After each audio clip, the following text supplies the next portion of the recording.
এক পিতার অহংকার ও সীমাহীন বিষ্ণু বিদ্বেষ, কিন্তু তাঁরই পুত্রের ভগবান বিষ্ণুর প্রতি অটল ভক্তি।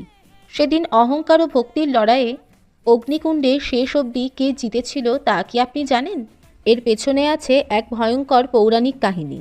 প্রাচীনকালে অসুর রাজা হিরণ্যকশিপু নিজেকেই ঈশ্বর মনে করতেন এবং তিনি ছিলেন বিষ্ণুর ঘোর বিরোধী। তিনি চাইতেন সবাই শুধু তাঁরই পুজো করুক, কিন্তু তার নিজের পুত্র প্রহ্লাদ ছিলেন ভগবান বিষ্ণুর পরম ভক্ত। এতেই ক্রুদ্ধ হয়ে হিরণ্যকশিপু বহুবার প্রহ্লাদকে হত্যা করার চেষ্টা করেন। ভগবান বিষ্ণু প্রত্যেকবারই তার পরম ভক্ত প্রহ্লাদকে রক্ষা করতেন। অবশেষে হিরণ্যকশিপু সাহায্য নেন তার বোন হোলিকার, যিনি আগেই বর পেয়েছিলেন আগুন তাকে পোড়াতে পারবে না। তাই হোলিকা প্রহ্লাদকে কোলে নিয়ে অগ্নিকুণ্ডে বসেন। তিনি ভাবেন প্রহ্লাদ পুড়ে যাবে আর তিনি বেঁচে থাকবেন, কিন্তু ঘটে উল্টোটা।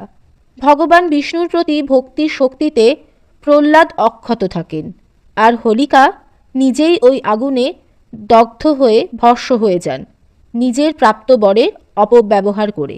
সেই ঘটনার স্মরণেই আজও হোলির আগের দিন অর্থাৎ দোল পূর্ণিমার দিন পালিত হয় হোলিকা দহন।